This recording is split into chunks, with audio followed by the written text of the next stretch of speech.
Thanks for listening to the Best of Coast to Coast podcast, and become a Coast Insider to hear the rest of this fascinating conversation and check out recent shows featuring guests sharing stories about growing up in a haunted house that was possessed by an evil presence, a nightmarish encounter with a UFO in the dead of night, and the financial horror stories from those who won the lottery and lived to regret it. Head on over to coasttocoastam.com and sign up for Coast Insider to hear these programs and many more truly thought-provoking shows from coast to coast. Now here's a highlight from Coast to Coast AM on iHeartRadio. We are back, and we are talking here with Mark Sargent on Coast to Coast AM. Connie Willis here talking about Flat Earth and Antarctica. Mark, so I'm just trying to get the visual again. So the Earth is flat. There's edges. It doesn't go very deep. There is kind of an enclosure above us. Are we in orbit? Are we going around the sun and the moon, or are we floating in some like a bubble on top of the water? No, it's easier. It's easier to even think of that. Think of it like, think of us like a terrarium on top of God's desk. So we are in a completely enclosed system, and I know the visuals are going to be a little tough on radio, but I'll try. Think of the Earth, if you took a globe and you put your hand on the North Pole and you just squashed it. So the North Pole is at the center of the dinner plate, so it's as flat as the dinner plate. And all the other continents kind of splay out and look pretty much like they do now on a globe. The only exception would be Antarctica. Antarctica wouldn't and can't be this island continent sort of like Australia, and they're actually pretty similar in size. Antarctica would fit around the entire edge like a giant ice continent. And I know some people are fond of saying the ice wall, the whole Game of Thrones type thing. But it is kind of similar. The Game of Thrones one was much taller, but the Antarctic continent is like that. Again, it's a 200-foot sheer wall of ice right up, from the water. And then most of the continent is at least 2 miles up in altitude. It's plateau. It's an amazing continent. And then you have, a dome-like structure over the top of it, a firmament made out of, and I'm using the biblical term firmament, but, a dome made out of, heavy elements, heavy water, high frequency, electromagnetic field. Take your pick. I don't think it's glass, but that's what we're covered with, and it's fairly shallow by comparison. That's why I like using the sports stadium as a comparison, because a sports stadium, is very, very wide, but it doesn't have to be very high. That sort of kind of help. Kind of. Right. No. So, and how is there a way that we can prove it to ourselves? People would say, "Hey, we've been out to space, we've been on the moon." How can you say, this is how we can prove it?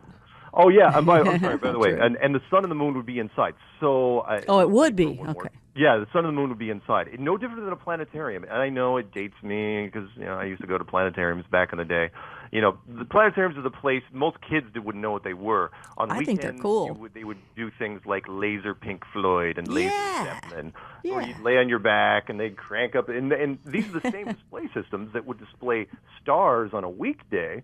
Yeah. Would do lasers at Led Zeppelin on a weekend. And it's the same system. You can project anything you want up there in the sky. Stars, comets, the moon. We can do in planetariums now just about anything you can think of in the nighttime sky. So the sun and the moon are inside the structure, or at worst case, just outside the structure with us, kind of spinning around like a yin-yang symbol.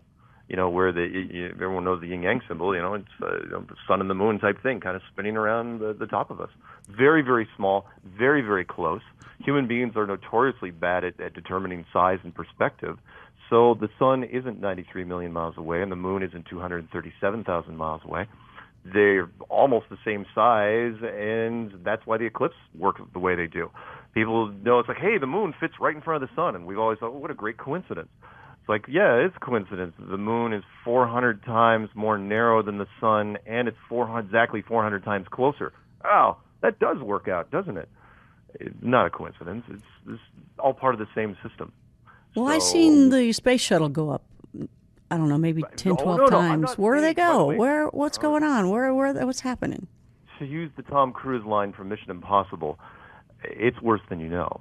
I'm not just saying that NASA faked all the missions and every space agency fakes missions. I'm saying that the only reason NASA was created in the first place was to keep this thing under wraps.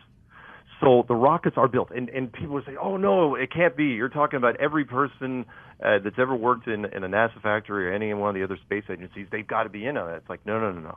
If you're 99.99% of anybody in the space program aren't in on it at all. Ignorance is bliss, and if you compartmentalize everything, it works out really, really well. The only people that have to know are the telemetry guys, aka the Capricorn 1 movie scenario, where all the wrench turners, everyone that builds the rockets, hey, that's great. The astronauts don't go on top of the rockets. They just ditch them in the ocean somewhere, which is why when you look at the time-lapse things of the rockets, they never go straight up. They go almost horizontal within the first 100 miles. Well, that's true. They do. If you're looking for escape velocity, you got to go up. You don't go horizontal. That's not the way it goes, and that's how it's worked so far. It's been a great kept secret for a long time. Let me throw a quick stat out for you. Once everything started happening in Antarctica, the first thing men would do, this is what men do, is try to punch through it. Look up high altitude nuclear testing from 1958 to 1962, when the United States and the Russians, for 4 years, all they did was fire atomic weapons straight up. All they did. They didn't do ground tests, they didn't water tests, they just did air tests for 4 years. After the third shot in 1958, NASA was formed. So after the first 3 shots, which were all heavy megaton shots, 2 and 3 megatons, which was hard to come by in the late 1950s, NASA was formed because that's what you would do. You would militarize space, and you would make sure that private companies were delayed as long as possible from going up there. And then in 1959, NASA announced the Van Allen radiation belts, which was a little bit of a giveaway, which says, oh yeah, the Van Allen radiation belt's super, super deadly. No one should ever go up there. The same year that Antarctic Treaty was put into place. No coincidences. You seal off the upper edge and the outer edge simultaneously, one quietly, one publicly, because most people don't want to go in Antarctica anyway. But that also keeps the private companies, the big companies, remember, because NASA is just an accumulation of parts from the big military contractors like Boeing and General Dynamics and Lockheed Martin and those guys. You don't want those companies teaming up and saying, oh, we're going to do our own space program, because sooner or later you've got to take the picture. Which is also another thing. I know I'm jumping around a bit. There's a lot to cover and not a lot of time. Which is, why did it take them so long? NASA was founded in 1958. Why did they wait all the way until 1972 to take the first Blue Marble shot? They was literally the last mission, Apollo 17. What happened to Apollo 8 through Apollo 16? They had gone to the moon and back 6 times. And they wait till literally the last mission, and they already knew in advance it was the last mission, on the way home to take that first picture. And then they waited 43 years. That's 2 generations between pictures. And they only asked because our group told them. Like, look, where's the pictures? Where's the videos of the Earth rotating on its axis with the weather morphing? Where is any picture of any astronaut, any video of any astronaut outside a space capsule turning 180 degrees or further? Where are all these things? They're not there. People automatically lean on the space programs and say, I can prove that it's a globe through the space programs. Really try.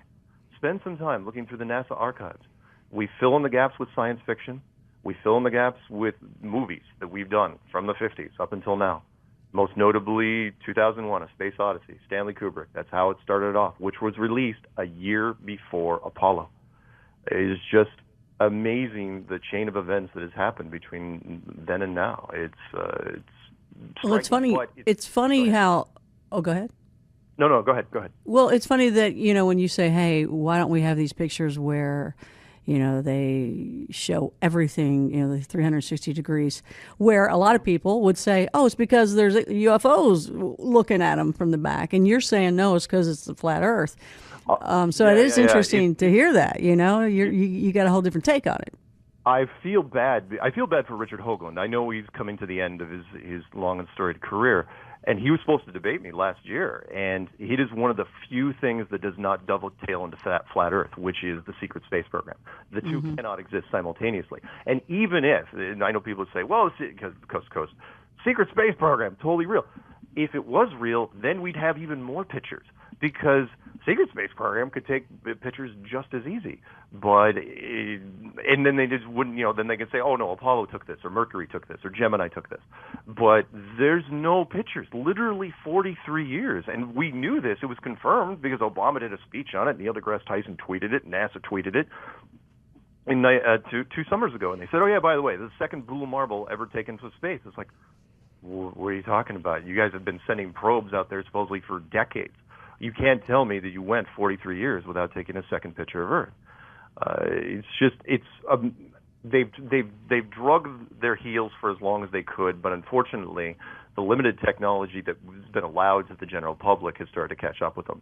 Most notably, high-speed internet, social media, way better camera technology. If you want something to prove, you want to get your good jump start on how to prove the flat Earth on the ground. Yeah. Go get a camera. This is what most people, and this had nothing to do with the clues. People just came up with this on their own. Go to a beach and find an object that is off in the distance and take a picture of it, or a movie. It doesn't really matter. And then judge how much far it is, and then do the calculations for yourself. The curvature of the Earth, if you believe mainstream science, is 8 inches per mile squared, which means, not scary math, this is algebra, every mile times itself times 8 inches. So if it's 2 miles, it's 2 times 2 is 4 times 8 is 32. 3 times 3 is 9 times 8 is 72 inches, and so on and so on. It gets steeper and steeper because, remember, if it's a globe, it's got to eventually go vertical. And we found that you can look at objects that are, 100, 150 miles away, and you can see them. The camera technology has gotten so much better. The cheapest one out there is probably the Nikon P900 with 83 power zoom. You can bring ships. It's like, okay, ship goes over the horizon. You can't see it with your naked eye anymore. Crank up the zoom. There's the ship. Let it go. Crank it up again. You can bring it back in again. 40, 50, 70 miles with a boat right on the water. That's impossible if it's a globe. Impossible. Because once it goes over the other side of the hill, I don't care what you got. You could have the biggest telescope in the world. You shouldn't be able to bring that boat back into frame. And you always can. To where now I put the challenge to any scientist. I go, show me an object at 150 miles or less, because after, that the atmosphere gets so thick, it's like looking through water, which is pretty much what we're breathing anyway. Go ahead. Well, you're right. We don't have enough time to talk about all this stuff. We could do this for a long time. Is the illusion so much that when we hear that people have sailed around the planet or flew around the planet, do we just have such an illusion and everybody has such an illusion that they did that? Or how can you explain if someone said, I sailed around or flew around the planet? That's easy, whether it be Magellan or somebody in a 777 taking a flight around the world. If the world is a dinner plate and the center is the North Pole, I move my finger around the dinner plate, in a complete circle. I've technically gone around the dinner plate. Does that mean the dinner plate's a ball or a sphere? No, it doesn't. In fact, compasses work the same way. The magnetic north is still the center of the plate.